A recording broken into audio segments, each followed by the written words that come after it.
बहुत समय पहले की बात है। एक राज्य था जिसका नाम धैर्यपुर था। यह राज्य चारों तरफ से पहाड़ों और हरे भरे खेतों से घिरा हुआ था। इस राज्य के राजा का नाम राजेंद्र था। राजा राजेंद्र एक नीतिवान और न्यायप्रिय शासक थे, लेकिन उन्हें एक चीज का हमेशा दुख रहता था। उनका बेटा युवराज विक्रम बहुत आलसी और मेहनत से दूर भागने वाला था। विक्रम हमेशा चाहता था कि उसे बिना मेहनत के सब कुछ मिल जाए। राजा राजेंद्र ने कई बार विक्रम को समझाया कि राजा बनने के लिए सिर्फ राजसी खून होना ही काफी नहीं होता, बल्कि मेहनत, धैर्य और समझदारी भी जरूरी होती है।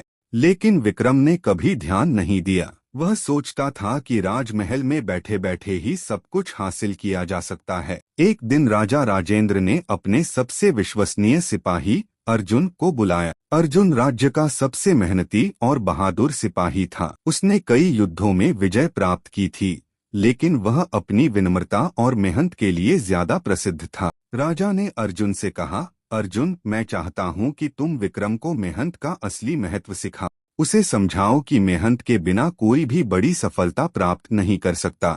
अर्जुन ने यह चुनौती स्वीकार कर ली और एक योजना बनाई। अगले दिन वह युवराज विक्रम के पास गया और बोला, युवराज, आपको राजा बनने के लिए सिर्फ ताज पहनने की जरूरत नहीं, बल्कि आपको यह समझने की भी जरूरत है कि जनता और राज्य की जिम्मेदारी कितनी बड़ी होती। मैं आपको एक छोटा सा काम दूंगा, जिससे आप यह सीख पाएंगे कि मेहनत का क्या महत्व होता है। विक्रम ने हंसते हुए कहा, अर्जुन, तुम मुझे क्या सिखा सकते हो? मेरे पास तो पहले से ही सब कुछ है। राजा बनने के लिए पहले से तैयार हूँ। अर्जुन ने मुस्कुराते हुए जवाब दिया, अगर ऐसा है तो यह काम आपके लिए बहुत आसान होगा। राज्य के सबसे ऊंचे पर्वत धैर्य पर्वत की चोटी से एक खास पत्थर लाना होगा। यह पत्थर आपके भविष्य के लिए बहुत महत्वपूर्ण है। विक्रम ने इसे आसान काम समझकर तुरंत हामी भर दी और अगले दिन अपने कुछ सेवकों के साथ धैर्य पर्वत की ओर निकल पड़ा। लेकिन जैसे जैसे रास्ता कठिन होता गया, विक्रम को समझ में आने लगा कि यह काम उतना आसान नहीं था जितना उसने सोचा था। में कंकड़, पत्थर और खड़ी चढ़ाई थी। कुछ घंटे तो वह सेवकों के साथ चलते रहे, लेकिन धीरे धीरे थकावट ने सभी को घेर लिया।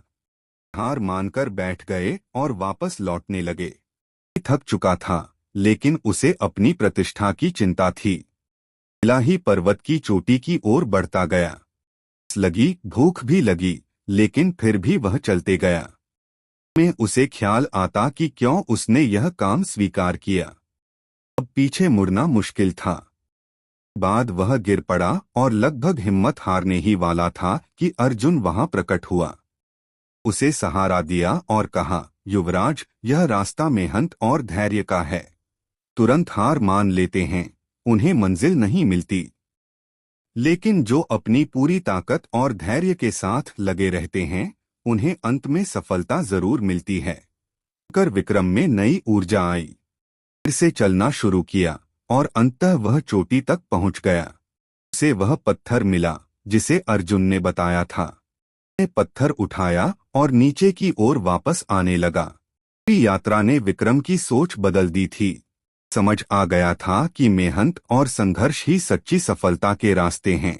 महल लौटने पर राजा राजेंद्र ने विक्रम की इस मेहनत की बहुत सराहना की। विक्रम ने अपने पिता से कहा, पिता, अब मैं समझ चुका हूँ कि मेहनत के बिना कुछ भी हासिल करना नामुमकिन है। राजा बनने के लिए सिर्फ राजसी ताज नहीं, बल्कि जनता की भलाई के लिए मेहनत और धैर्य भी जरूरी है। राजा राजेंद्र ने मुस्कुराते हुए कहा, यही मैं तुम्हें सिखाना चाहता था, बेटा। मेहनत का फल हमेशा मीठा होता है और जो लोग मेहनत से डरते नहीं, वे ही असली विजेता होते हैं। अर्जुन ने भी संतोष के साथ देखा कि उसकी योजना सफल रही। विक्रम ने मेहनत की असली कीमत समझ ली थी और अब वह एक जिम्मेदार और मेहनती युवराज बन चुका था। इस अनुभव ने उसकी जिंदगी को पूरी तरह बदल दिया। अब वह हर काम में मेहनत करता और राज्य की भलाई के लिए दिन रात जुटा रहता। सीख, मेहनत का कोई विकल्प नहीं होता। चाहे आप कितने भी बड़े हो या आपके पास कितनी भी शक्ति हो, असली सफलता वही होती है जो अपनी मेहनत और प्रयासों से हासिल की जाती है। जो लोग मेहनत करते हैं, वे न केवल अपनी मंजिल तक पहुंचते हैं, बल्कि वे दूसरों के लिए भी एक प्रेरणा बनते हैं।